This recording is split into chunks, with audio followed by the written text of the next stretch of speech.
नमस्कार दोस्तों, स्वागत है आपका क्रिप्टो आरवी चैनल पर। आज हम लोग बात करेंगे बिटकॉइन के बारे में, इथेरियम के बारे में, बाइनेंस के बारे में और डिजिटल जो वॉलेट्स हैं क्रिप्टो के, हार्डवेयर वॉलेट और सॉफ्टवेयर वॉलेट, इसके बारे में चर्चा करेंगे। तो चलिए शुरू करते हैं इस वीडियो को।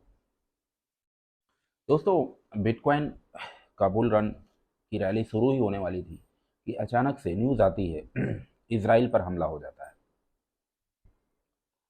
और चूंकि ये वॉर स्टार्ट हो गया और वहाँ की जो स्थितियाँ हैं काफ़ी अच्छी नहीं हैं, तो हो सकता है कि यूक्रेन और रशिया का जो वॉर हुआ था उसमें जो सिचुएशन बनी थी, अचानक से मार्केट डंप हुआ था, तो यहाँ पे भी वो संभावना है बिकॉज मार्केट रेड हो गया। अभी मैं एक coinbubble.com पर देख रहा था, तो आप देख सकते हैं यहाँ पर ये बबल कैसे रेड है, सब के सब रेड है, राइट।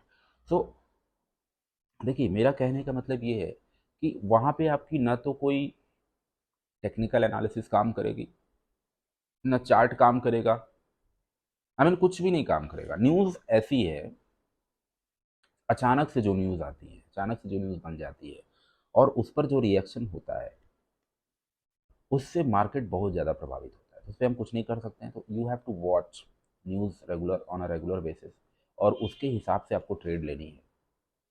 तो अभी मेरे हिसाब से कुछ दिन के लिए आपको फ्यूचर ट्रेड अवॉइड करना चाहिए। स्पॉट में ट्रेडिंग कर रहे हैं तो स्टॉप लॉस ज़रूर लगाइए।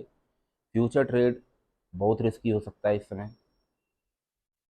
सेकंड थिंग, हाँ, अब चूंकि आप क्रिप्टो को होल्ड कर रहे हैं तो मैं आपको बताना चाहूँगा, क्रिप्टो होल्ड अगर आप कर रहे हैं तो आपके पास दो तरीके होते हैं होल्ड करने के। एक तो आप एक्सचेंज पर होल्ड करिए, जो कि इस समय स्थिति बड़ी ही दयनीय चल रही है एक्सचेंजेस की। अभी आप बाइनेंस के देखिए, बाइनेंस पे केस चल रहा है। हाँ, सेक के थ्रू उनका कुछ तो दिक्कत चल रहा है। दो तीन एक्सचेंज और चले गए, क्रैकन के भी बारे में सुनने में आया। तो एक्सचेंज की स्थिति इंटरनेशनल, इवन इंटरनेशनल एक्सचेंज की स्थिति सही नहीं है। इंडियन एक्सचेंज की तो बात दूर की है। तो क्या आप सॉफ्टवेयर वॉलेट या हार्डवेयर वॉलेट पर शिफ्ट करेंगे अपने क्रिप्टो को? डेफिनेटली आपको करना चाहिए। सॉफ्टवेयर वॉलेट पर आप कर सकते हैं। सॉफ्टवेयर वॉलेट पूरी तरह से डिसेंट्रलाइज्ड नहीं होते हैं, उस पर कंट्रोल आपका नहीं होता है, पासवर्ड क्रिएटेड होते हैं, राइट। तो वो उनके सर्वर के हाथ पे होता है सारा चीज़। हार्डवेयर वॉलेट चूँकि आपकी की आपके पास है, आपके जो 24 कैरेक्टर की फ्रेज है वो आपके पास रहती है, उस पर कुछ हद तक 95-98% मैं बोल सकता हूँ कि वो आप सेफ़ है वहाँ पे। ट्रेडिंग हालांकि बहुत सारे हार्डवेयर वॉलेट पे उतनी आसान नहीं है जितनी आसान बना देता है एक्सचेंज। तो ये सब ड्रॉबैक्स हैं हार्डवेयर वॉलेट के कि आप ट्रेडिंग आसानी से नहीं कर सकते हैं। यूज़र फ्रेंडली उतना नहीं होता है hardware wallet. Software wallet user friendly होता है कुछ हद तक। एक्सचेंज सबसे ज़्यादा यूज़र फ्रेंडली होता है। तो जो ज़्यादा आसान होती चीज़ें वही सबसे ज़्यादा रिस्की होती हैं, वही सबसे ज़्यादा कमज़ोर भी होती है। तो कठिन होता है, मजबूत होता है। तो आपको डिसाइड करना है आप अपने। हाँ, और एक और चीज़ मैं आपको बताऊंगा अपने एक्सपीरियंस के बेसिस पे।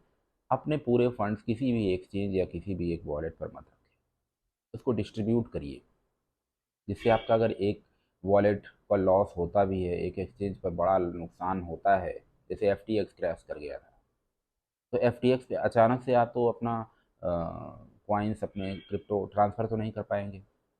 आपको पता है जब हम क्रिप्टो एक्सचेंज से एक्सचेंज पे ट्रांसफ़र करते हैं या हम उसको विड्रॉ करते हैं तो कितना ज़्यादा हमको गैस फीस पे करनी पड़ती है। तो ये सब देखते हुए आपको एक बेटर मैं ऑप्शन बता रहा हूँ कि डाइवर्सिफाई योर क्रिप्टो। जैसा कि बोलते हैं diversify your income, on a different different platform पे अपनी इनकम को रखनी चाहिए, वैसे डाइवर्सिफाई योर क्रिप्टो। तो कैसी लगी ये वीडियो दोस्तों, कमेंट करके ज़रूर बताइएगा। आप लोगों का कमेंट, आप लोगों का लाइक मुझे मोटिवेशन देता है और नई वीडियो बनाने के लिए। तो आज के लिए इतना ही। नमस्कार।